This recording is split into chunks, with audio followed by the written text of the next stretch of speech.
Laissez-moi ramener la mèche sur le côté, s'il vous plaît. On est parti ou quoi, l'équipe?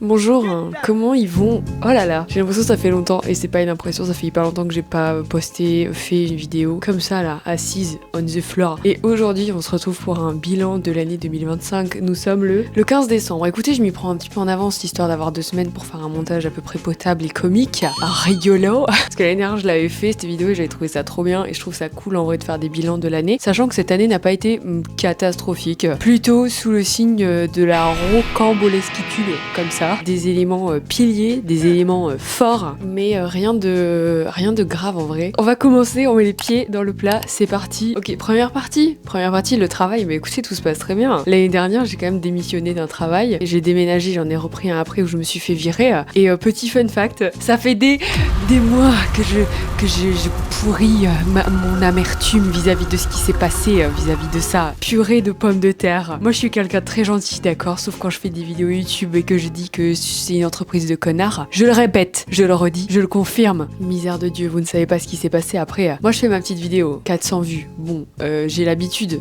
de pas faire des très gros scores, de pas faire des très grands chiffres sur YouTube. Et je me dis, bon, bah de toute manière, il y a si peu de chances que les gens tombent dessus. Et de mon ancien taf, il y avait vraiment genre 2 personnes qui me suivaient sur Instagram. En fait, je pars du principe qu'il n'y a pas beaucoup de gens qui me connaissent dans la vraie vie qui regardent mes vidéos YouTube. Genre, ça me paraît... c'est gênant, en fait. Déjà, je fais des vidéos sur Internet, c'est gênant, point. Alors vraiment, si vous me connaissez en vrai et que vous me voyez faire mes vidéos YouTube, c'est catastrophique. Ne vous infligez pas ça, d'accord? Moi, quand je mets des petites stories sur Instagram pour dire que j'ai mis une nouvelle vidéo, je pars du principe que ça n'attire pas beaucoup de monde. Ça attire... Ces cheveux vont me saouler. Attendez.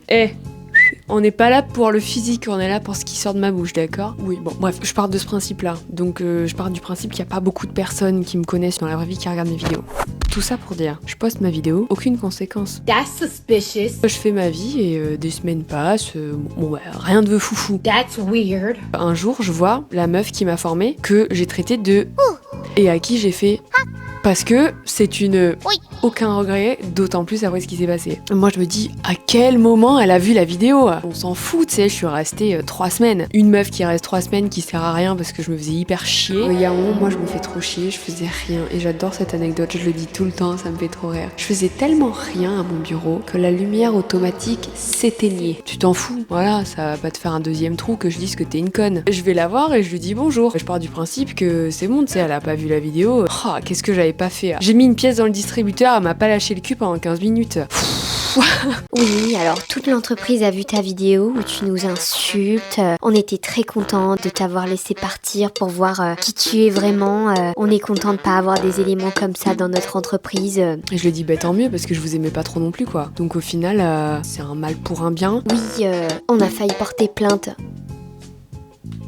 Pourquoi faire? Je vous ai pas mentionné une seule fois. Je suis pas conne. Je vais pas dire que c'est l'entreprise tatata, située au tatata, qui fait tatata. Oui, c'est ce qui t'a sauvé, on a hésité. Ben hésite jusqu'à demain, hein, ma grande, y a pas de problème. Hein. Moi je suis très agacée de cette interaction. Et ça m'a pourri ma journée. Genre j'étais vraiment en rumination, j'ai appelé mes parents, j'ai appelé mes amis en mode putain, ça est pas sûr qui tu es tombé? Est-ce qu'elle a le droit de faire ça?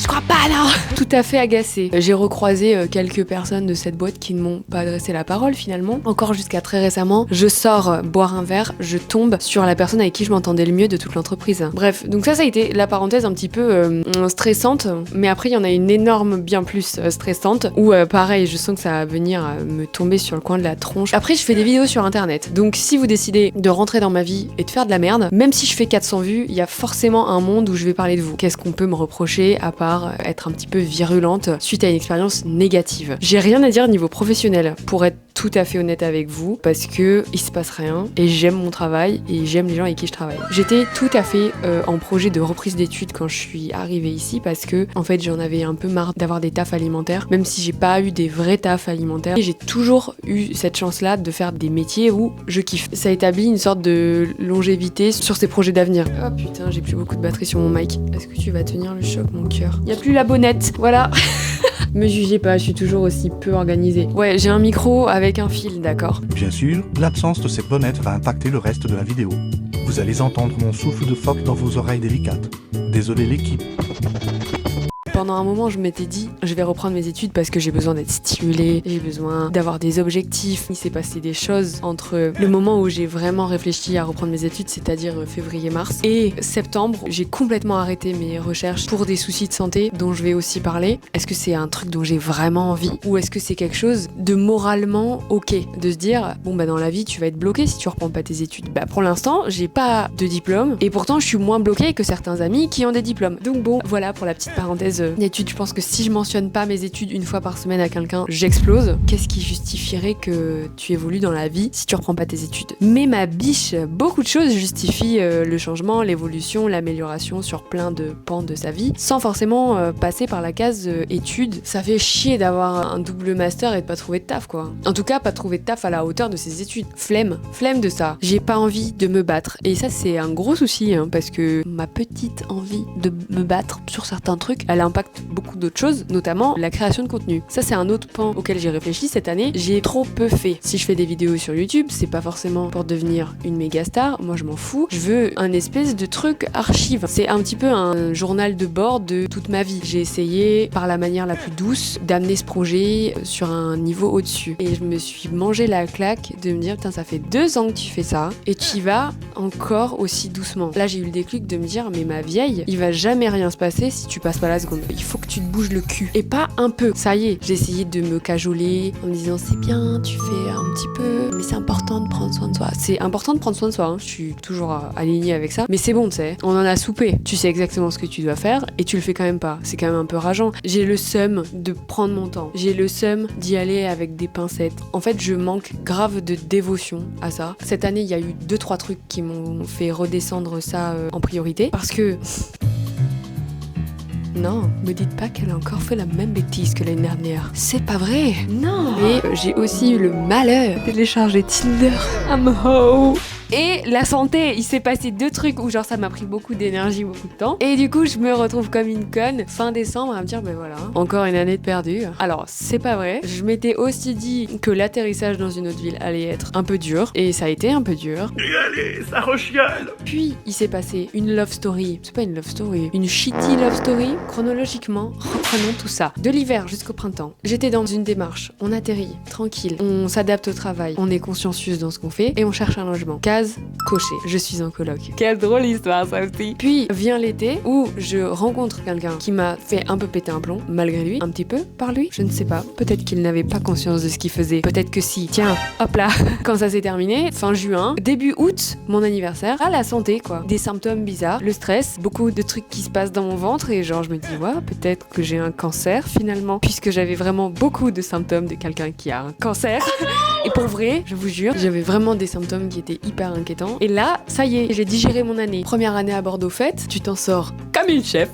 Youpi! Maintenant, pour en revenir à la colocation. Alors, c'est top. Au début, je pensais que ce serait très passager, genre une question de quelques mois. Mais la vie passe très vite. Ça m'a grave appris des choses sur moi-même. Ça m'a fait prendre du recul sur la vie en communauté, sur ce que j'ai envie de vivre à l'avenir. Ça a été plutôt bénéfique, même si bon, il y a eu des moments où c'était compliqué. Et même si c'est des personnalités avec qui tu te serais pas du tout entendu peut-être dans un autre contexte. Là, en fait, c'est un vrai soutien, quoi. Je suis, je pense, bien moins solitaire que ce que je pensais. Ça, c'est sûr. Maintenant, qu'est-ce qui s'est passé dans ma vie sentimentale? Bon, vous vous en doutez, mais j'ai tout à fait retéléchargé les applis.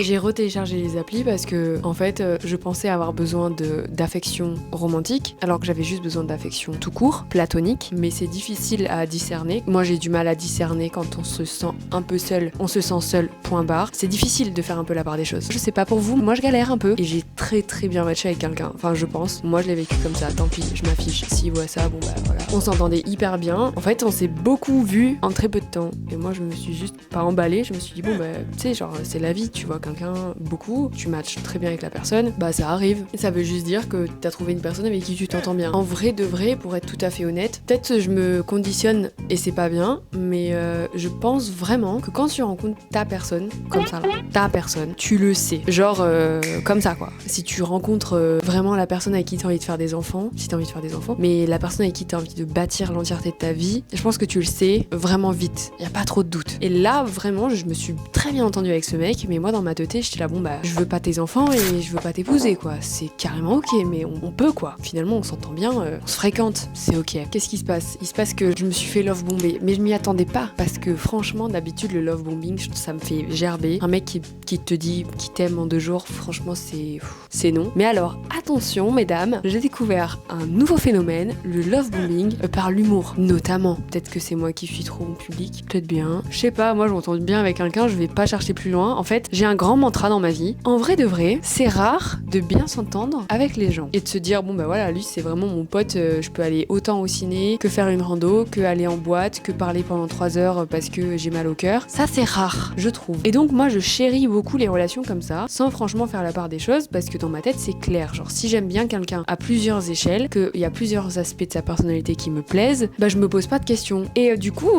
moi, je me prends pas la cabessa. Mais je pense que lui, se l'est beaucoup prise. Prise pour nous deux. Et genre, je vois, il est chelou. Je connais mon karaté, je sais exactement comment ça se passe quand tu te fais ghoster. C'est bon, je vais pas forcer. Misère de misère, j'avais laissé des affaires chez lui. C'était une grosse erreur. Ça arrive de changer d'avis, de virer de bord. T'es perdu dans ta vie, moi je le conçois. Je veux récupérer par contre mon stuff qui est chez toi. Était-ce possible? Non! Parce que quelque chose qui aurait dû prendre 5 minutes a pris littéralement 1 mois et demi. 1 mois et demi. Alors j'ai pété un plomb et à chaque fois il y avait une bonne excuse. Mais le fait d'avoir une partie de moi, même si c'est matériel, chez lui, ça m'a gavé à un point... Genre dans ma tête c'était clair, je récupère mes affaires et tu n'entendras plus jamais parler de moi. Ça a été en vrai quelque chose de très difficile à gérer au niveau de ma colère parce que je trouvais que c'était, et je trouve encore, je suis toujours d'accord avec moi du passé, que c'est un manque de respect de ouf que genre de pas estimer que l'autre il a le droit de venir récupérer ses trucs. Et en fait le mec m'a quand même sorti qu'il s'était lassé. Voilà. Mes parents ils me connaissent depuis 25 ans et il y a pas un jour où ma mère m'a dit « Ouais, là j'ai pas envie de te cala parce que je me suis lassée. » Comment tu peux te lasser de quelqu'un? C'est-à-dire, dis-moi en plus, mais explique-moi le fond de ta pensée, n'hésite surtout pas. Je me suis pas vraiment questionnée, je me suis juste dit « Tu t'es lassée, bah d'accord, tu mérites pas vraiment ma personne. Si tu te lasses, je vais pas te donner plus de moi. » Conclusion, moi je me lasse pas des gens. Hop là, je suis quelqu'un de cool et fidèle sur tout type de relation. J'aime les gens, point barre. Il fait noir, hein. Ça y est, hein. J'adore faire des vidéos à 16h. On est en hiver, il est 17h30, il fait noir cul. Et donc ça se termine milieu d'été, genre en août. Et là je commence à avoir des symptômes chelous. En fait j'ai mal au ventre. En gros, ce qui se passe c'est que j'ai mal au bide, dans sa globalité. Tout compris. De là jusqu'à... J'ai mal au buste, en fait. Oui. Cet éclairage tout ça fait bancal, je déteste. Mais c'est pas grave, la vidéo elle est bientôt finie, d'accord? Et du coup je commence à avoir des symptômes pas foufou et je commence à m'inquiéter beaucoup. Donc je vais voir une docteure. Absolument géniale. J'ai été trop bien entourée dans mon petit parcours de la santé. J'ai fait quelques examens. Bon bah j'ai pas un cancer, mais par contre j'ai une maladie chronique.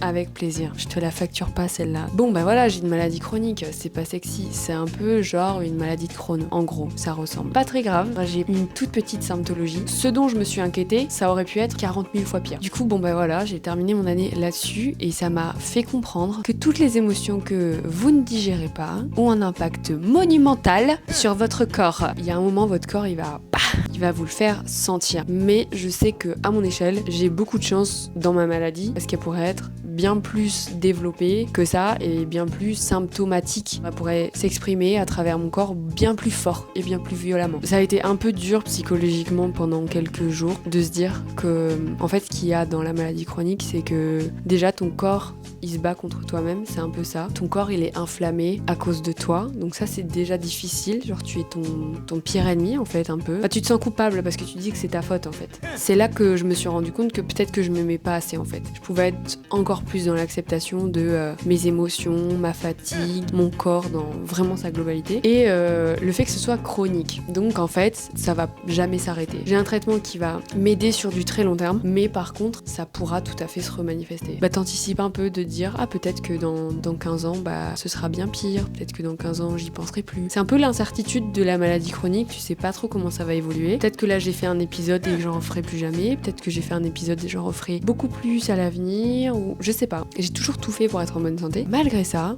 tu peux être malade. Et maintenant, j'estime que je suis dans un parcours de rémission et d'acceptation avec moi-même. D'acceptation de moi-même surtout. Genre t'es malade meuf, voilà. Et c'est pas grave, et c'est pas triste, c'est pas hors du commun, mais c'est pas anodin. T'as une maladie chronique. Je pense que cette année, je me suis mis au centre de ma vie comme jamais je l'avais fait avant, et je me suis rendu compte que c'était le meilleur truc que je pouvais faire. Surtout quand ton corps parle, quand t'es malade. T'arrêtes tout, y a plus rien qui a d'importance. Tout ça pour dire, cette année elle a été cool parce que en vrai l'année dernière, je me rappelle d'avoir fait un bilan quand même un peu cata. En fait, je me rends compte que j'étais encore très immature. Cette année, j'ai fait beaucoup de choses pour moi. Le fait de me rendre compte que je suis peut-être moins solitaire, que j'ai plus besoin des autres dans ma vie, et aussi de me rendre compte que je manque un peu de dévotion en grandissant, c'est normal de se rendre compte de tout ça. Et je suis contente de m'en rendre compte maintenant. Ça c'est clair. J'ai l'impression d'être une adolescente dans un corps d'adulte. Du coup, l'année prochaine, quand je referai mon bilan, il se sera passé encore plein de choses. Et je me le souhaite. J'ai plus de batterie. Ça conclut en fait cette vidéo. Et si vous avez regardé ça en entier, merci beaucoup. Et à très vite. Ciao, ciao. Oh waouh. Pourquoi ça s'arrête pas? Ah, ok. Bye bye.